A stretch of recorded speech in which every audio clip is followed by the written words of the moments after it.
लाडकी बहीण योजनेचे पैसे देता, पण मग महागाईतून तेच पैसे परत घेता का, असा थेट सवाल एका शेतमजूर महिलेनं उपस्थित केलाय. शेतात मजुरीसाठी गेलेल्या या महिलेनं आपल्या परिस्थितीबद्दल बोलताना सरकारच्या योजनांबाबत वाढत्या महागाईचाही मुद्दा उपस्थित केला. लाडकी बहीण योजनेतून पैसे मिळतात, मात्र त्या पैशांमधून घर संसार चालत नाही. साखर वाढ या मुद्द्यावरून महागाई विरोधात महिलेच्या या व्हिडिओची चर्चा अकोला शहरात चांगलीच रंगली आहे. लाडकी बहीण योजना बंद करण्याची मागणी या शेतकरी मजूर महिलेनं व्हिडिओच्या माध्यमातून केली आहे.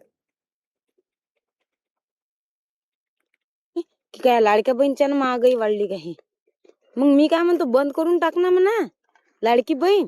काही घेण देण नाही आम्हाला. आमचा 50-60 रुपये किलो साखऱ्या आणि 60-70 रुपये किलो तेल करा. आणि गॅस जो पहिले होता की नाही भाव 600-700 रुपये, बस तो करून टाका म्हणा. आम्हाला पाहिजे नाही हे लाडकी बहीण नाही पाहिजे. कोण हे आमच्याच जोडचं घेणं लावलं आम्हालाच वापस देणं लावलं. काहीच कामाची गोष्ट नाही ना हे. आम्हाला पाहिजेच नाही. हे तर अशी गोष्ट झाली सुया लावून इंजेक्शन रगत वळणं लावलं आमच्या अंगातलं. त्यापेक्षा डायरेक्ट खलासच करून टाक ना बापा. हे पाबर आमची सोय नाही लागू राहिली. हे बा चटणी आणली ना, अशी परिस्थिती आली आमच्यावर या महागाईच्या ना. पैसा नसला घरात की भांडणं होतात. काय ते 500-600 रुपयाले 500-600 रुपयाचा तर किराणाच लागते घरात. तेल आणि साखरात असतं खसकन 200-300 रुपये चालले जातात. हा, बंद करून टाका म्हणा हे लाडकी बहीण. आमचं जे आहे ते पहिलं चालू द्या. लावला डोक्याला ताण.